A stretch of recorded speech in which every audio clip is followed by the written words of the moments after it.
రోజు అందంగా ఉన్న ఈ నెక్లెస్ ఈరోజు కళ కోల్పోయింది జాను. ఖుషి పాపని కూడా జాగ్రత్తగా చూసుకోవాలి అన్నా శ్రీకాంత్ సార్ ఈరోజు లేడు. అలాగని పాప విషయంలో నేను ఏమీ చేయలేకపోతున్నాననే బాధ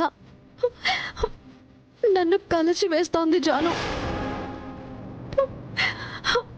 పాపం చిన్నపిల్ల కదా జాను. అమ్మ ఆకలేస్తుంది అని నోరు తెరిచి అడిగినా కడుపు నిండా భోజనం పెట్టడం లేదంట. వెంటనే వెళ్ళి సహాయం చేద్దామనుకున్నా.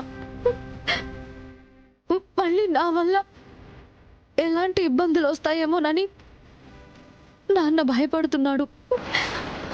వాళ్ళ దగ్గర అన్ని కోట్లున్నాయి కదక్కా. ఆ సుపర్ణిక సొంత మేనత్తే కదా. ఒక పసిపాపని సరిగ్గా చూసుకోలేదా?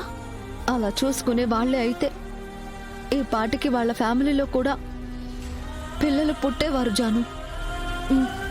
నిజమే అక్క. ఆవిడ మొహం చూస్తేనే కంపరంగా ఉంటుంది. ఎప్పుడు మొహం చిట్లిస్తూనే మాట్లాడుతుంది. అయినా నువ్వు వాళ్ళ గురించి ఆలోచించకక్క. నువ్వు పాపం చూసిరా. అమ్మా నాన్న వాళ్ళు అక్క, అమ్మ వాళ్ళు మళ్ళీ అందర్నీ జైల్లో పెడతారేమోనని ఆలోచిస్తున్నారు. దానికి ఏదో ఒక పరిష్కారం చూద్దాం. విశ్వ వాళ్ళ నాన్నని అడుగుదాం. లేదా మొన్న విడిపించిన వాళ్ళు ఎవరో తెలుసుకుని వాళ్ళనే సహాయం అడుగుదాం. అక్క, అమ్మ నాన్నలు ఆలోచించేది పరువు కోసం, కానీ అక్కడ పాప జీవితం. పరువు కన్నా పాప జీవితం ముఖ్యం కదా. కానీ ఒకటి మాత్రం నిజమక్క, పాపకి ప్రపంచం అంతా ఉన్నా పాప ఒంటరిగా ఉన్నట్టే.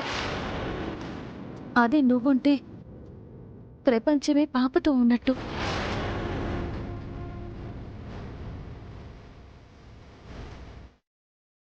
నువ్వు మార్నింగ్ వెళ్ళక్క.